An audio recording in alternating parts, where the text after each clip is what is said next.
OGI, the yogi movement, and I'm going to talk to you today about a headstand. So the last time I did a video on headstand, I discussed how to take baby steps to get up into headstand and stay up in headstand. But I did get some questions about it because I had some people tell me that they even had a hard time with those steps.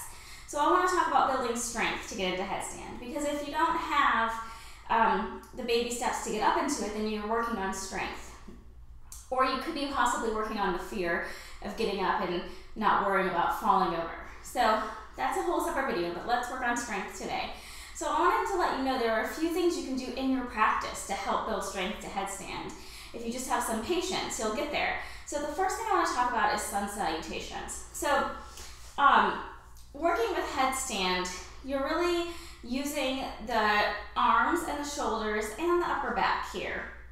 You're using the core muscles as well, mainly focusing on mula bandha to create that lightness within. So when we do a headstand, we don't want to press the head into the ground. So real quick, I just want to mention I'm not a fan of jumping or kicking up into headstand or doing it against the wall. Because if you don't have the strength, then doing it against the wall, you'll still be pressing your head into the ground. And if you kick up and jump up and try to hold it, you'll still be pressing your head into the ground. And that can hurt your neck. So that's why I don't let my students or allow them to use the wall or kick up.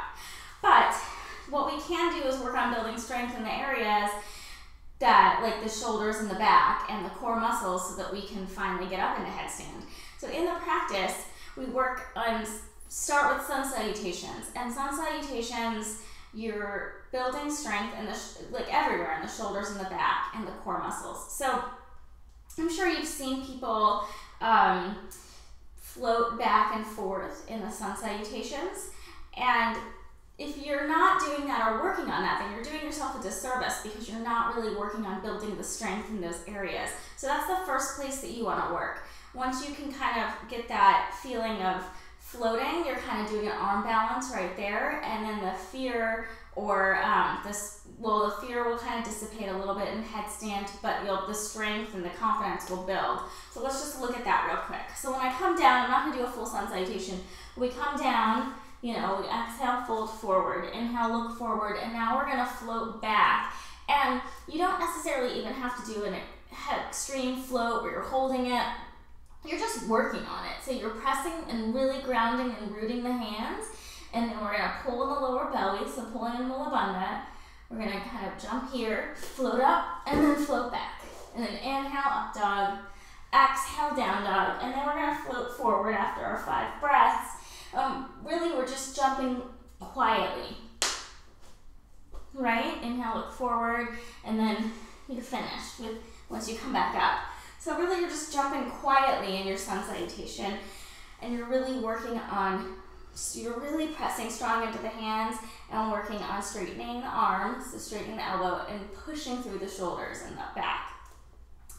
The other area we can work on is the vinyasa. So when we do a vinyasa, the jump back and the jump through, it's a seated sun salutation. So in the same way, you're working on floating back and floating forward.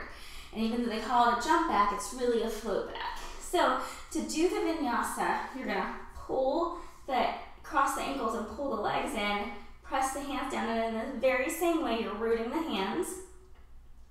And then you're going to work on floating up and floating back.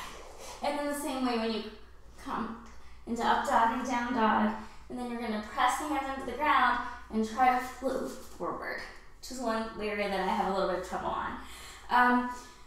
So if you are just kind of in the vinyasa, kind of crossing the ankles and just kind of stepping, lowering the knees, inhale, up dog, exhale, down dog, and then coming through like that, then you're not working on building the strength. So even if you can't float back, you'll hug the knees in, right? Press the hands into the ground, and you're just gonna work on it. So you'll press the hands in, and then you're just, really pushing through the shoulders, and you just kind of wiggle back. You can even hop and jump back.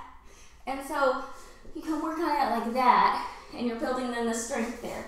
Now you don't need to do that every time, but at least a few times in your practice. The last part I want to talk about is which is a seated lift at the end of your practice. So it's in the same way. You're working the core muscles and the shoulders and the back, right? So you're gonna press the hands down. So where people get messed up with this is they just kind of press the hands down and expect to lift up. And even that's hard for me. So you really wanna work, this is where you can really pay attention to the shoulders and the back. So you're kind of moving your shoulder blades down your back when you do this. Pressing the hands strong into the ground. So really rooting every single knuckle and place of the palm of your hand. All right, so I kind of like to lift the knees up here. And then I use the shoulders and propel myself up. All right? So if you can't lift up, that's fine too. Again, you're just working on it. You're just pressing and trying to lift what you can. So one more thing I want to talk about, one last step, is paying attention to what's going on in your practice, especially the standing postures. There's a lot of areas to build strength in the arms and the shoulders that are missed over. And all of this stuff can be used to help build strength and push up into headstand. So, for example, when we come into side angle posture, right, like this, a lot of times people have the tendency to collapse their arm and just lay into the leg here. And you really want to press through the hand and press the hand strong into the ground and straighten the elbows and bring the arm over. Same with reverse trikonasana. So if we press the hand, straighten the leg here, press the hand into the ground, and then come up. You don't want to let this arm collapse. You really want to straighten the arm and press the hand strong into the ground and work through the shoulders. All right, so to do headstand, once you get into that, you're gonna go ahead and we'll come down, we'll grab the elbows, and we're gonna bring the hands down, and then we're gonna go ahead and clasp the hands in front, bring the head down, and then we're gonna straighten the legs, walk the feet up to the head as much as you can, and then you start to come up. Now, beginner headstand, you can bring one leg up, and then you start to bring your hips up as you kind of bring the big toe off the ground, and eventually you hug this knee in, and then you can start to lift up, right? And so you're pressing your hands and your elbows and your forearms strong into the ground, and then you're kind of lifting your head up a little bit off the ground. So all the weight is in your forearms and your hands and your wrists. You're pulling your shoulders down your back and pushing through the shoulders.